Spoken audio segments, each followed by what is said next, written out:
여러분 안녕하세요. 미국에서 쓰는 북한 이야기 이북남 TV의 제이크 킴입니다. 여러분은 북한하면 어떤 것이 떠오르시나요? 대부분 핵, 김정은, 인권, 가난 이런 것들이 떠오르실 거예요. 제가 여러분께 북한 사람도 마약을 할까요? 라고 물어본다면 여러분은 어떻게 생각하실까요?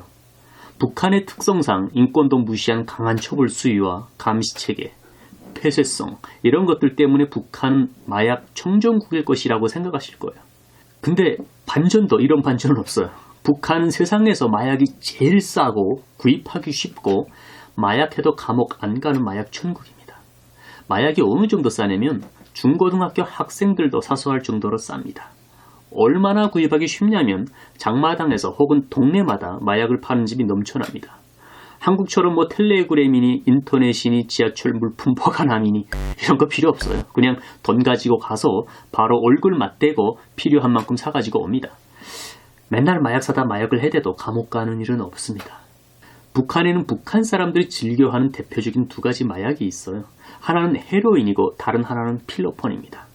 헤로인은 아편으로 만들어지죠. 헤로인으로 만든 마약 알약을 덴다 혹은 청탄이라고 부르는데 이건 가격이 좀 비싸서 돈이 많은 소수의 사람들만이 합니다. 대부분의 사람들은 가격이 싸고 아무 때나 어디서나 구하기 쉬운 필로폰을 합니다. 북한에서는 필로폰을 하는 사람은 마약 사범으로 여기지도 않아요. 만일 필로폰을 하는 사람들까지 다 감옥에 넣자면 북한 인구의 30% 정도는 감옥 들어가야 합니다. 바로 이것이 제가 북한을 마약 천국, 정확히 얘기하자면 필로폰 천국이라고 이야기하는 이유입니다. 북한에는 필로폰이 2000년대 초반부터 일반에 퍼지기 시작했어요. 그리고 2000년대 중반 넘어서기 시작하면서부터 학생으로부터 가정주부, 일반 회사원, 정부기관 간부들까지 사회 전반에 마약이 일상화되기 시작한 거예요. 그때는 북한 감옥에 들어와 있는 거의 절반은 필로폰과 관련된 범죄들이었어요. 필로폰을 흡입한 것 때문에 감옥에 들어간 게 아니에요. 필로폰을 제조하거나 대량으로 판매하거나 그런 사람들이 감옥에 들어가는 거죠. 또 그것을 사고 파는 과정에 사기도 많이 일어나고 폭력도 일어나고 심지어 살인도 많이 일어나죠. 보통 북한에서 고등학교 2학년이나 3학년쯤 되면 술을 마시기 시작하거든요. 근데 요즘은 도시지역 학교 학생들은 술을 먹고 기분 내고 그런 게 아니라 필로폰을 하고 기분 업 시키고 놀기를 시작하는 거예요. 아마 여러분은 지금쯤 이런 질문을 하실 거예요. 아니 학생이 어떻게 무슨 돈으로 마약을 마트에서 껌 사도 사서 흡입하고 논다는 거지? 제가 영상 시작 부분에서 말씀드린 대로 북한은 마약이 세상에서 제일 싼 것입니다. 필로폰 1g에 14불 정도 하거든요. 뉴스기사 좀 찾아봤더니 한국에서는 1g에 280만원 한다고 하더라고요. 거의 170배 이상 가격 차이가 나는 거죠. 물론 14불도 북한 일반 주민들에게는 적은 돈이 아니에요. 더욱이 학생 애들이 14불 주고 필로폰 1g을 사기는 상당히 부담되겠죠. 그래서 파는 사람들이 그걸 어떻게 파냐면 북한에서는 이제 그걸 서분한다라고 그러는데 그 마약을 0.1g씩 말 그대로 작은 양으로 분할해서 파는 거예요. 파는 사람들은 0.1g 정도의 무게도 달 수 있는 전자주호를 하나씩 다 가지고 있어요. 그러니까 돈이 많지 않은 학생 애들도 마약을 살 수 있는 환경이 주어진 거죠. 아이들이 이 정도니까 어른들은 돈 더 있겠다 더 하겠죠. 요즘은 필로폰이 명절날 빼놓으면 안 되는 필수적인 기호식품으로 자리 잡은 정도죠. 북한에 마약하는 사람들은요, 필로폰을 감기로부터 온갖 염증, 뇌혈관 질환에 이르기까지 모든 병을 낫게 해주는 만병통치약으로 맹신하고 있어요.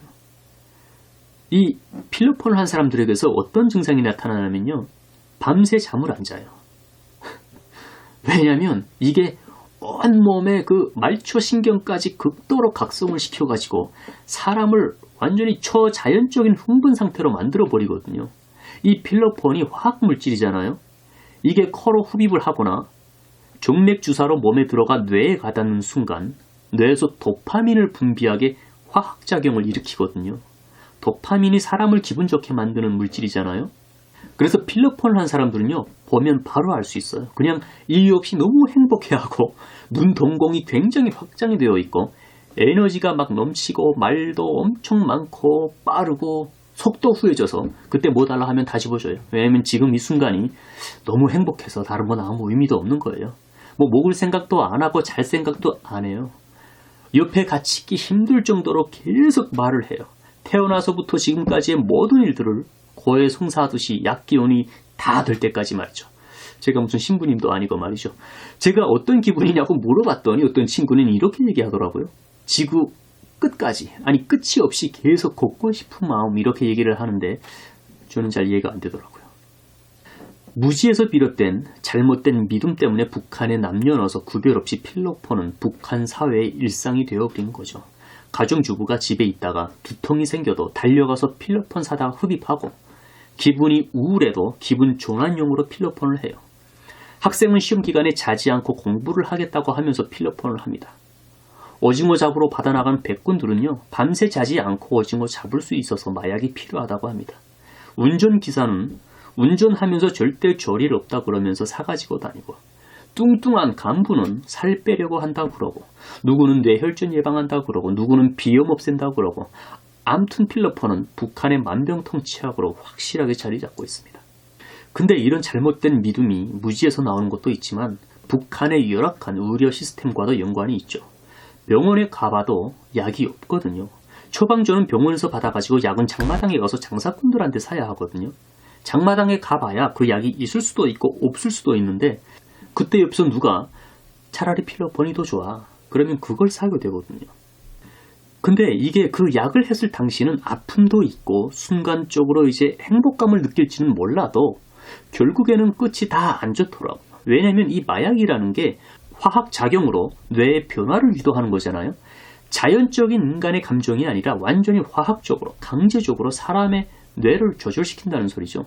이게 왜 문제가 되냐면 이 필로폰은 극단적인 행복감을 유도하기 때문에 이 약을 끊을 시 쾌감 상실증을 겪게 되는 거예요. 그 무엇도 그 약으로 인해 행복감을 느꼈던 것보다 더 행복하게 해줄 수 있는 건 없단 얘기예요. 그러면 어떻게 돼요? 그런 감정, 감각을 다시 맛보기 위해 계속 쓰게 되고, 그러다 보면 몸에 내성이 생겨 양은 계속 늘어나게 돼요. 그리고 결국에는 어떻게 돼요? 몸이 더 이상 못 버티는 거예요. 뇌나 정신상의 문제가 생길 수도 있고, 심장에 무리가 와서 심장 발작으로 돌연사하게 될 수도 있죠. 제 친구들 중에도 필로폰 하는 애들이 몇 명 있었는데 그 중에 한 애가 갑자기 서서 이야기하다 죽었거든요. 사인은 심장마비죠. 저희는 다 알죠. 제 필로폰 많이 해서 심장에 무리가 온 거라고. 죽지는 않았다 해도 그 약에 대한 의존성이 너무 강력해서 무슨 수를 써서라도 또 약을 사서 하려고 별의별 짓을 다 하죠. 그 과정에 범죄를 저질러 감옥에 들어가는 게 대부분이죠. 북한에서는 필로폰에 심각하게 중독된 사람을 물란히 왔다라고 이야기하거든요. 이런 사람들을 가장 쉽게 구별할 수 있는 방법이 하나 있어요. 뭐냐면 이런 사람들은요, 방바닥에서 설탕 알갱이나 혹은 소금 알갱이 같은 것을 보게 되잖아요. 그럼 그것이 필로폰 부스러기인가 해서 그걸 들고 자세히 들여다보거나 심지어는 불에 태워보기까지 합니다. 의존성이 얼마나 심각한지 아시겠죠? 마약이라는 것은 그냥 재미로 한번 해보아도 쉽게 끊을 수 없는 강한 중독성을 가지고 있어요. 아예 시작을 안 하는 것이 제일 현명한 방법이겠죠. 그럼 도대체 얼마나 많은 마약이 북한에 있길래 그렇게 수많은 사람들이 할 수 있다는 거지? 라는 생각이 드실 거예요. 북한에 이런 말이 있어요. 함흥에는 두부집만큼 얼음 만드는 집이 있다. 필로폰을 이제 얼음이라고 부르거든요, 북한에서. 무슨 말이냐면 북한의 지역 동네가 인민반이라는 단위로 나뉘어져 있잖아요. 보통 20에서 30가구가 한 인민반인데 한 인민반 안에 무조건 한 집 이상 두부를 만들어 파는 집이 있어요. 두부가 북한의 가장 대표적인 서민 음식이거든요. 즉 얼음 만드는 집이 두부집만큼 많다는 소리예요. 당연히 만드는 사람이 많으니 가격도 싸겠죠. 북한이 사실 모든 것이 다 뒤처져 있지만 화학적, 그것도 나쁜 쪽으로 쓰이는 화학기술은 굉장히 앞서 있고 기술자들도 굉장히 많거든요. 북한에서 그나마 가장 대우가 좋은 기술자는 화학기술자들이에요. 그리고 화학기술자들이 제일 많이 모여있는 것이 함흥이에요. 이런 사람들이 먹고 살기 힘들어지니까 창고에 마약 제조 장치를 세팅해놓고 필로폰을 만들기 시작한 거예요. 한국에서는 함흥이 냉면으로 더 유명하죠. 북한에서는 함흥이 필로폰으로 더 유명합니다. 사실 함흥냉면이 그렇게 유명한 줄은 한국에 와서 알게 되었어요.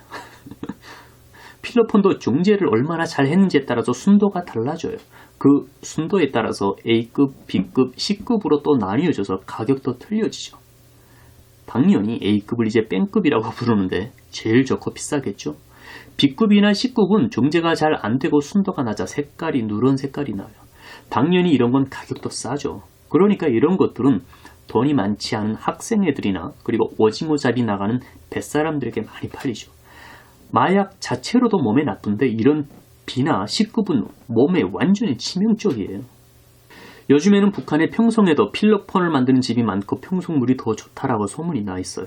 이런 필로폰을 만드는 집들의 특징이 뭔지 아세요? 북한의 거의 모든 살림집들은 개를 키우거든요. 집도 지키고 다 큰 다음 팔아서 살림에도 보탤 목적으로요. 근데 이 필로폰을 만드는 집에서는 개를 안 키워요. 왜 그런지 아세요? 개가 후각이 예민하잖아요. 집주인이 창고에서 필로폰을 만들 때 대기 중에 퍼지는 마약 물질, 수증기나 냄새 같은 것에 개가 이미 각성이 와가지고 마당 끝에서 끝을 쉬지 않고 아주 미친 것처럼 뛰어다니는 거예요. 개가 먹을 생각도 안 하고 잘 생각도 안 하고 하루 종일 힘든 줄도 모르고 뛰어만 다니는 거예요. 또 그걸 상습적으로 하는 집들은 딱 들어갔을 때 그 특유의 냄새가 있어요. 담배 냄새처럼. 그리고 누가 금방 필로폰을 했다?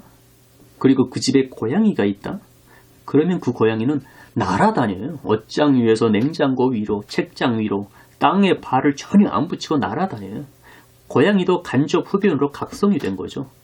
사실 제가 우려하는 부분은 이런 부분이에요. 왜냐면 상식이 없고 무지하니까 갓난아기 누워있는 데서도 마약을 한단 말이에요. 아이들이 태어나서 본인 의사에 상관없이 마약에 노출이 되는 거예요. 한국에서는 필로폰 가격이 비싸니까 아주 작은 양으로도 최대의 효과를 보려고 주사기로 정맥 주사를 넣잖아요. 근데 북한의 마약쟁이들은 대부분 필로폰을 녹여서 그 연기를 코로 흡입을 하거든요.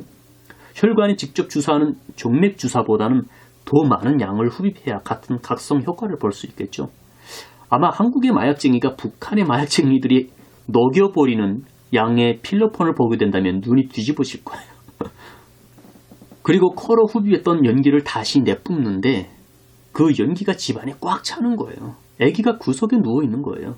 이게 다르게 보면 무지에서 비롯된 또 하나의 인권 침해거든요.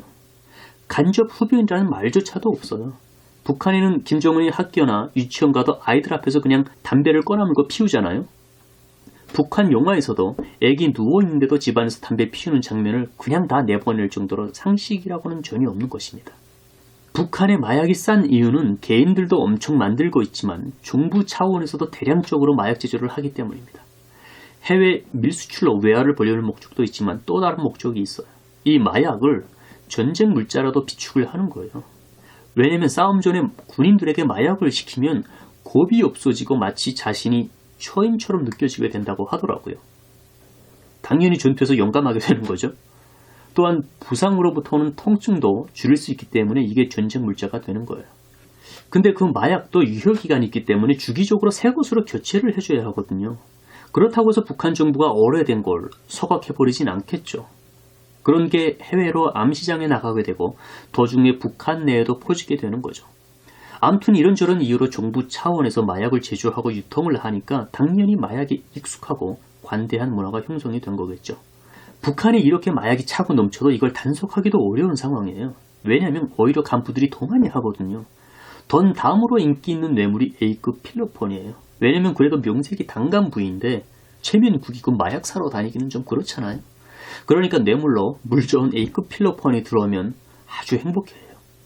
단속기관에 있는 사람들도 전부 다 필로폰 하고 다녀요.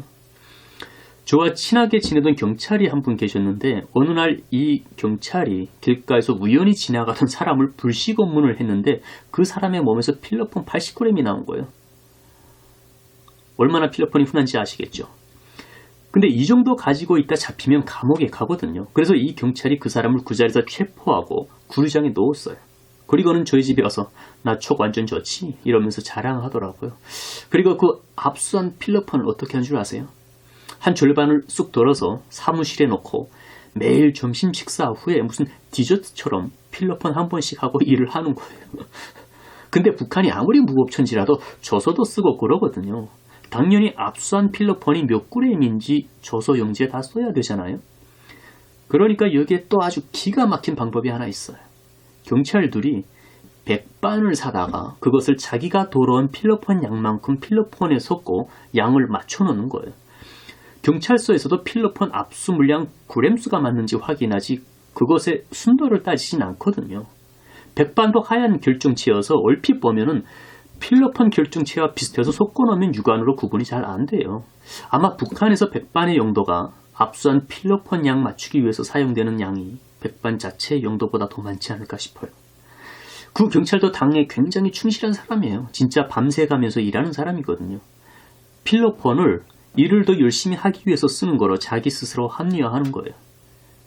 사실 뭐 합리화할 필요도 없어요, 북한에서. 왜냐면 북한 문화에서 필로폰 한다고 죄책감을 가져야 되거나 나쁜 것처럼 받아들이지 않기 때문이에요. 지금도 가끔 그분 생각날 때가 있거든요. 무슨 생각이 나냐면 이젠 약에 완전히 쫄아가지고 죽진 않았는지 걱정이 되죠. 왜냐면 그 사람은 너무 중독이 되었었거든요. 그 사람뿐만이 아니라 북한의 많은 사람들이 필로폰에 완전 중독되어 있는 상태고 그 수는 날이 갈수록 늘어나겠죠. 아마 북한이 저 상태로 가면 다른 것보다도 마약 때문에 망할 것 같다는 생각이 듭니다. 실제로 요즘 탈북하는 사람들은 북한 사람의 70%는 필로폰을 한다고 이야기할 정도입니다. 그리고 제가 가끔 북한인 브로커와 통화를 해도 제가 있을 때보다 훨씬 더 많은 사람들이 약에 중독이 되었다라고 얘기하고 있습니다. 국제사회가 북한의 마약 문제에 대해서 문제 제기를 해야 합니다. 왜냐하면 북한의 마약 문제는 또 다른 심각한 인권 침해를 이야기하거든요. 특별히 북한의 어린아이들에게. 그 마약이 북한 내에서도 문제가 되지만 한국이나 중국과 같은 주변국에도 문제가 되거든요. 왜냐하면 많은 양의 필로폰이 중국을 통해 한국으로도 상당량이 들어오기 때문이죠. 하여간 북한은 하는 짓마다 세상에 독이 되고 해가 되는 일만 골라 합니다. 오늘 영상은 여기까지입니다. 영상 끝까지 봐주셔서 정말 감사합니다. 다음에 또 새로운 영상으로 찾아뵙겠습니다. 좋은 하루 되세요.